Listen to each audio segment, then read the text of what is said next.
Okay, hello and welcome to Big Ideas Only. This is a podcast brought to you by Montanus, which is a company specialized in producing high-quality content for marketing departments in mostly high-tech companies, engineering companies often, that is. I'm Mikkel Svold, and in this and also the next episode, we're asking the question, how do we actually feed 9, 10, maybe even 11 billion people? And today we'll focus on farmland and food waste. So basically, we're going to ask, how do we maximize farmland yields? And also, I know, Lars, who's sitting in front of me, you'll be saying, maybe it's not the yields, maybe it's the crops, basically. We'll get into that later. And also, we'll look at how we reduce food waste and maybe secure the food in the places where it's actually needed rather than throwing it out. And like I just said, in the studio with me, I have invited Lars Horsholt Jensen, who is the Chief Operating Officer at Food and Biocluster in Denmark. Welcome to you, Lars. Oh, thank you very much, Mikkel. And now, I think just to kind of get the reader, or not the reader, but the listener to know who you are and what Food and Biocluster is, can you just take us through what is your role and what is your role in the cluster, and what is the cluster? Right. I'll start with the last part because the cluster is basically a collection, a gathering of the food and bioresource industry in Denmark. We're a network. We have 384, I think, this morning members in our association, and what we do first and foremost is we support company innovation. So it's innovation that's the core task of the cluster organization. We inspire companies through access to knowledge. We build networks where you can discuss new trends, new ideas, new technologies emerging in the food and bioresource space. And we forge collaborations. So we forge collaborations between entrepreneurs and knowledge institutions, typically universities. And we facilitate collaborations between big companies and small companies in the sector, all in order to create new ideas, create new products, create new technologies that deal with the challenges that we're facing. In terms of what you said, for instance, feeding a huge number of people across the world. Is there enough innovation going on right now, would you think? Well, I'm a little bit biased in that question because I'm sitting there looking at all the excellent innovation and interesting innovation going on, but the challenges are tremendous when we're looking into the challenge, as you say, to feed people. That's one major issue. The other major issue is to do that in a way that is sustainable for the planet that we're living on, all of us, to do that while mitigating the impact on the climate that the food and bioresource sector is a major contributor to. So huge challenges, but also huge ideas, I think. I think we are looking into a space that is transforming completely over the next years, and has to completely transform over the next years. I read yesterday in I think it's called Homo Sapiens or Sapiens, the book by Noah Harari, I think he's called, and he said basically that the Industrial Revolution, as we know it, was an industrial revolution, yes, but mainly it was a farming or an agricultural revolution. Yeah. Because basically we went from having, I can't remember the exact numbers, it was like 80% of everyone involved in agriculture going down to what today is, I think it's about 2%. He wrote there was about 2% of the American population who is directly involved in farming. It's approximately the same in Denmark. Yeah. So, yeah.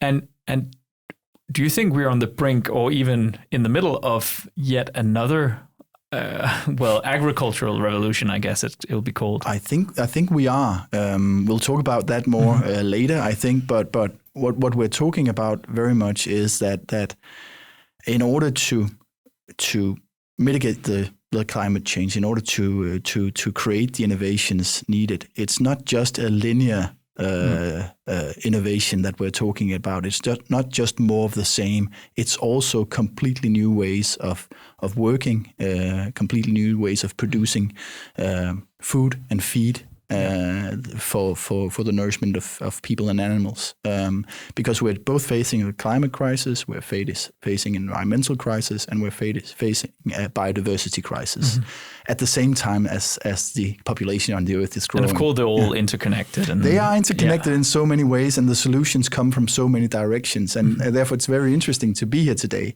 And just to finish up, what I do on a daily basis is basically overseeing all the different projects that we have ongoing with innovative companies, with researchers in the Danish context, which is approximately half of our portfolio of projects, but also in an international context. So I try to have an overview over the different ideas that are being processed in our organization, and of course also try to control the finances and the economics of it and all the boring stuff. But the reason I guess I'm here today is that I sort of have a broad overview of what we're working with, both with startups, but also with larger companies, and also into research in some of the areas that we're going to talk about today. Yeah, and that's also to say that you don't have like intricate, detailed knowledge about I'm every not a researcher. 300. I'm not I don't know exactly what each one of these 384 members do, but I have a broad overview of innovations and ideas that are emerging out of that community. And now, coming back to, I think the first question that I said to you that I would ask. Now we're already 5 minutes in, but here we go. So my first thought was, how do we maximize farmland yields, basically to feed all of these people? Yeah. And now you came into the studio just before and said, it's not really about that. So can you try to explain what you mean? Why is it not about maximizing yields? Because we're tremendously good at maximizing yields. It's what we've done. You said the revolution you were talking about, the agro-revolution, is really a testament to that, is to say that we've moved from 60% of the people producing the food for the 100% of the people to 2% of the people producing insane, food. Though. That's insane. And Denmark has been on the very forefront of that development with the cooperatives. The Danish, let's say, agricultural revolution has really been at the forefront of that development. And the reason why I say it's not really about maximizing yields, because we're already very, very good at maximizing yields. And we're already using the land that is available to us. 60% of the Danish total area is agricultural land and is being used for agriculture. And we need to produce 60% more. And the reason we need to produce 60% more, increase our productivity by 60%, is we won't have all of that land available to us. In order to mediate both climate, but also our obligations under the Water Framework Directive, we're going to have to cut at least 20% of that agricultural land away.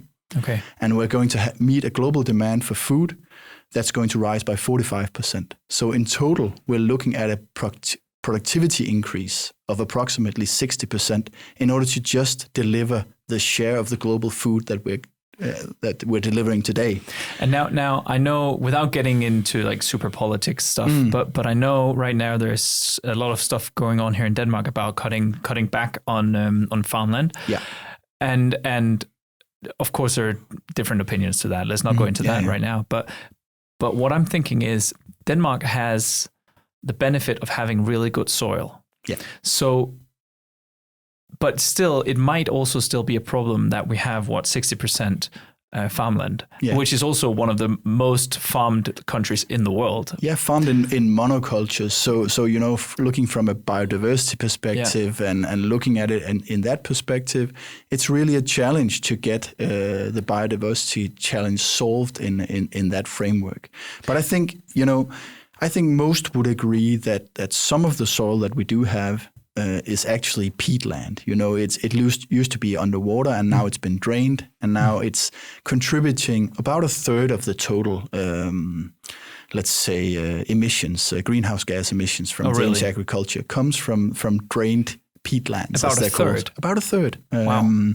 So it's quite approximately a third comes from that. So really, to re-wet those wetlands, because it's also not the highest producing of the lands that we have available to us. wetting wetlands is a part of the solution for agriculture.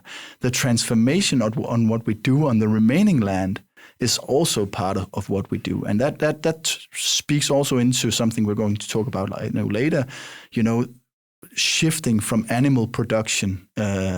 We're very much an animal producing country. We get our foodstuffs from animals, more or less. We're about, we're about beer, we're about butter, and we're about bacon, as they usually say in outside Denmark. And that is to some extent true. At least we good get things. good words, things. Right? All good things. It's all good things. It's just the fact that 80% of the crops that we produce are feed for animals. Okay. So really, what we're doing in the farmland is producing something that feeds the animals that, then in turn, is going to feed us. So one of the answers, a lot of, I guess, energy that is getting like it's wasted in that process, right? Yeah, a lot. Animals are. We've sort of perfected animals in the sense that we've really domesticated them 10,000 years ago, and now we've evolved them ourselves, more or less, genetically modified them to be, dairy machines or be meat-producing pork machines or egg layers.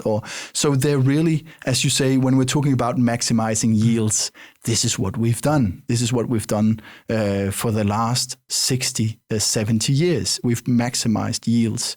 So now the next question is, okay, how do we transform that in a new way? And one of the answers is, of course, we need to grow something different in the fields. We need to grow more food for humans, less food for animals. And we need to grow something in a way, and that could, for instance, be, a lot of talking about the faba beans, the peas, sources of protein that at the same time can be used as food for people, can be used as feed for animals. And then I know a lot of people, they will sit with the question, but what about meat protein? Yeah. Is there a difference between meat protein and proteins from vegetables?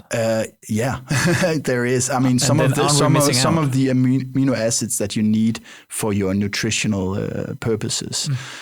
We also need to take care of that, and we're not arguing that it's all plants or that everybody needs to go vegan. We're saying it's both. We need to both develop the crops that we do in the fields. We need to grow more food directly for people. And we also at the same time need to define how do we get the protein needed for our nutritional purposes. Because one of the things that also happens when you switch to a plant-based diet is you naturally get more carbohydrates than you get protein, because the mixture is simply in for instance, plant food and plant drinks. Naturally just get more carbohydrates, and that's not necessarily what you need in a diet, in a Western diet. You need the proteins, but you get a lot of stuff that you don't necessarily need to the same extent as part of that. So of course there's still that we need to work out when we're talking about plant-based food. But what we really need to focus on and figure out in also the way we do cropping is both these alternative crops, but also building up the fertility of the land again. Because really what we're doing right now is that we're sort of creating a debt, a carbon debt and a nutritional debt in the soil that we're working on. And those are some of the things we're in some of the innovations we're looking at and some of the trends we're looking at is talking about regenerative agriculture or practices. So what does that mean? That basically means to use the land in a way that builds up, that reduces the debt and over turn builds up a surplus of nutrients and of carbon, especially in the soil. Now I want to try to just dive down. What solutions do we have in that area first, and then also I want to also afterwards grab onto, you say we need to produce more food for people, but then are we going to let the animals starve, or I mean, what are the implications in that? Because that's obviously a lot easier said than done, and there are a lot of things that need to be working. Absolutely. But let's begin with the fertility of the land. Yeah. What technologies are available right now? Well, first of all, there are some farm management practices. There's ways to do this. So you can do it with the plant that you choose that can capture nutrients from the air and then, transfer them to the soil as you plow them into the ground.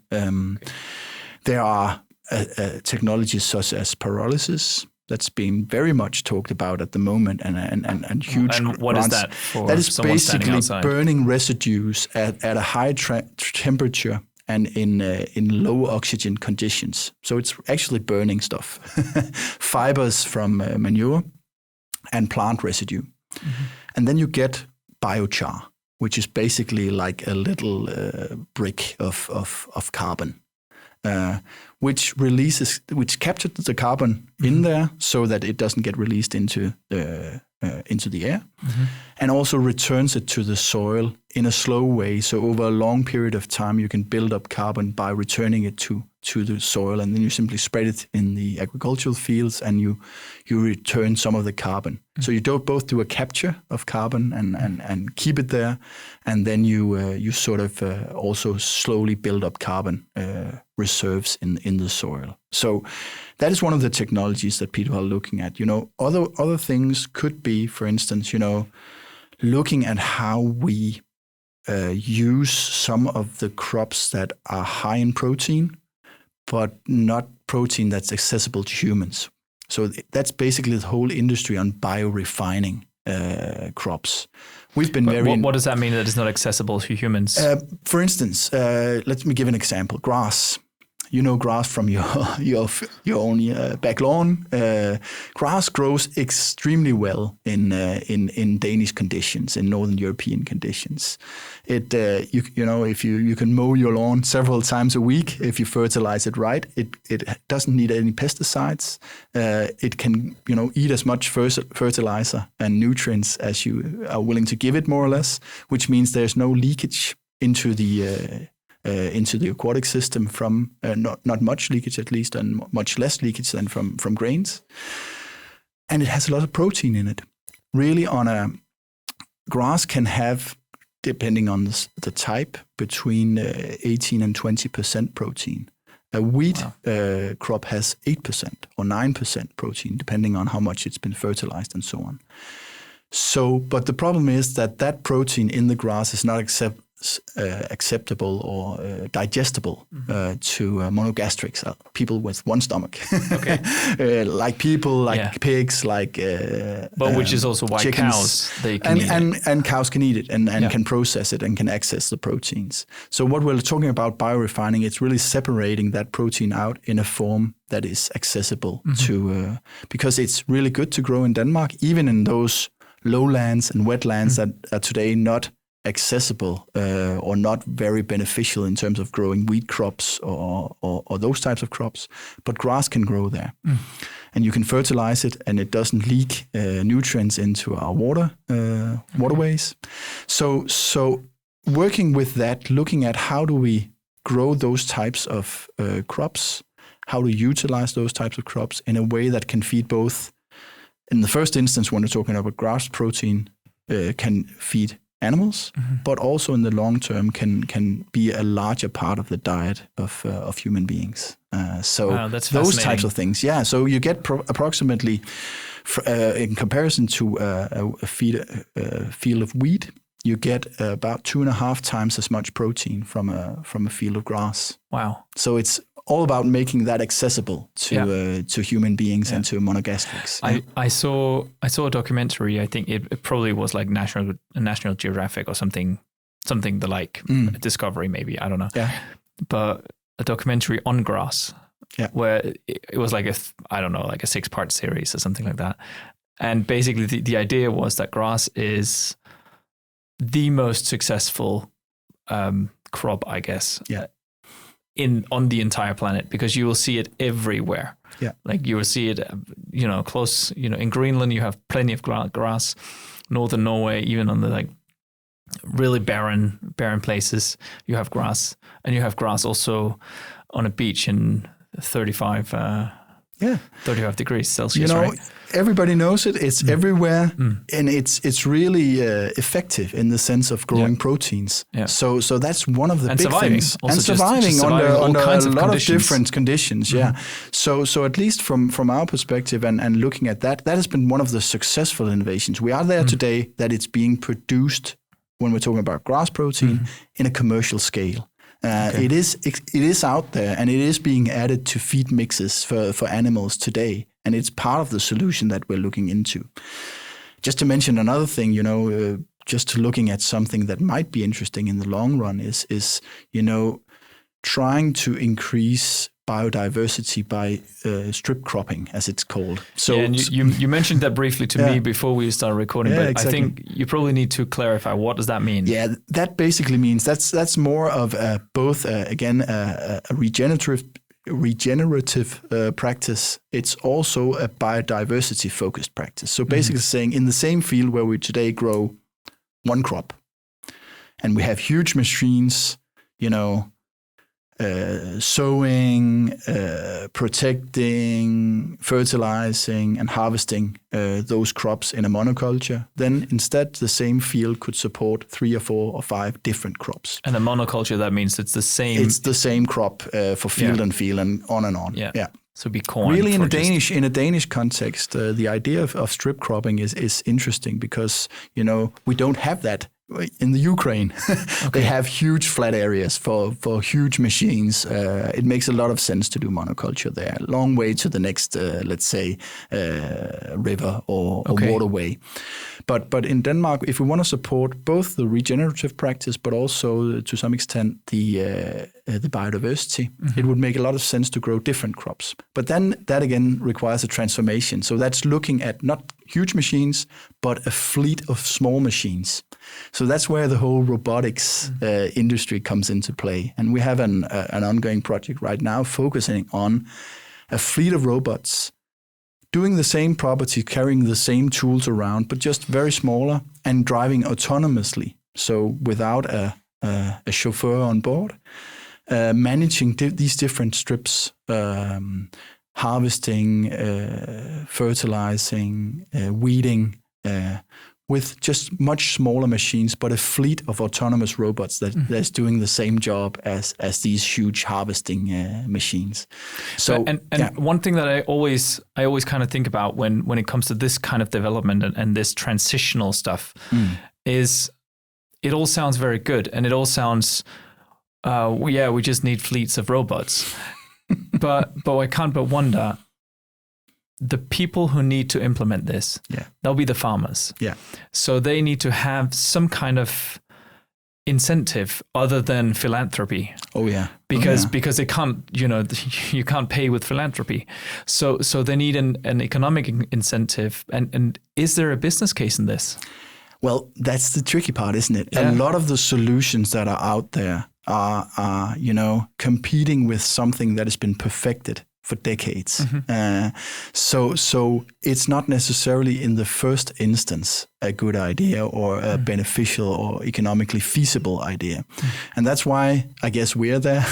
I guess a lot of the innovation support programs are there to help bridge that gap between something being an idea out there or potential for a technology and transitioning that into something that is feasible on a larger scale. It took wind 20 years, maybe 25, 30 years to become a profitable business on its own. You need to have the same perspective with some of these. Only the fact that we have to do it in 10 years or 15 years instead of doing it in long term. So we're working with the things that are on the cusp of being feasible. I think grass protein is emerging that stage because it has multiple uses. And it can be combined. So the fiber fraction can go into biogas or into cow feed still. The fluid fraction that comes from refining grass can go into biogas again and create energy. And you can get a protein result out of it as well, the protein feed out. So that is starting to emerge as a feasible way of doing business. And we're seeing that. Of course, stuff like fleets of robots, that is way out, or not way out, but it's in the future because everybody is still looking at how to, as you started asking the question, how do we maximize? How do we do more? That means building bigger machines. That means more fertilizer. Yeah, and I also guess the closer we get to like this theoretical limit of what one field can produce, because there will be some kind of theoretical limit, I guess. Yeah. And the closer we get, like with everything else, the more resources it costs per modification or per increase. Yeah, exactly. And that's also the way we're thinking about. We need to think about it a little bit differently in a number of ways. So, for instance, we need to make the stepping stone of more plants. And then I guess also one of the things we should talk about is, how do we actually utilize the full resource that is being, produced? Because we were going to talk also about food waste, yeah? Yeah, so, I was just about to say, we did promise the listeners to talk about food waste also, but I just felt this was so interesting that our time is nearly up already, and I think we'll save the food waste topic for another time. But just briefly, you were saying. Yeah, I just wanted to talk about the fact that what we need to also think about, and one of the major solutions is to use up the full resource that we do have available to us. Because, on a global scale, we're saying approximately, this is contested, but approximately a third of everything produced is wasted. Yeah. Wow.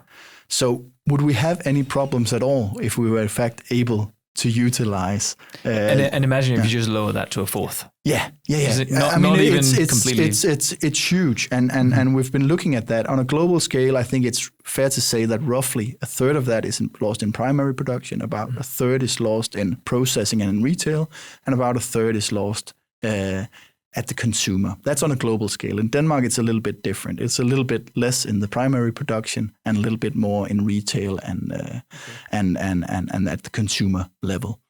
And that's a place where I think we can do a lot. And we're also seeing a lot of new technologies, new ideas on how to cut down on that particular type of waste. I think in Denmark, we're talking about it's probably 36%, while it's above 40% in the retail industry combined that is wasted there. But we see a lot of new technologies in how to utilize residues, not just for food, but also for feed, for different purposes, materials, energy, those types of utilizations. But also a lot looking at how do we actually solve the issues that cause food waste. One good example is, due date or expiry date. Yeah. Right now it is set on a safety basis and on a broad average. One of the companies that we're working with have a measuring device for fish and meats, saying they can pinpoint the exact time, not within a couple of days, but the exact time when something is off. Yeah. So a fish is off. I think at home, and this is for our own account. I wouldn't recommend this to anyone, but I think we have a saying at home that it can last approximately double the amount of what it says on the package. Yeah. And that's until that we will still kind of consider it. I guess there's some foods like fish and stuff where it's you exactly those types of things that where you need to have an exact date because you're as a consumer you're worried because if it's bad, then I'm going to get sick, and I'm not going to risk that. But sometimes you look at a can of tomatoes or something, and you're like, this can last 4 years. Yeah. I'm like, it can probably last 4 years and 50 days as well. Yeah, right? So that's right. Yeah. And that's right. And I think that's one of the keys is also to look at that huge potential there, both for the industry and also for the consumers. Yeah. And some of it is education and information, but some of it is also technology, just simply getting better at assessing and understanding when are things, in fact, expired, when are they gone bad, when are they just, can still be used.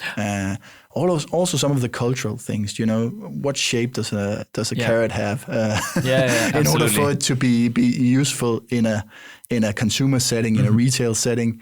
And what if it doesn't have that shape? What do we do with it then? Do we just throw it away or give it to the animals, or do we chop it up and put it in, blended vegetables or soup mixes and so on? Yeah. So getting a lot better at doing those types of things that help us alleviate a lot of the problem as well. And I think that also feeds into the talk that we're going to have next, which is about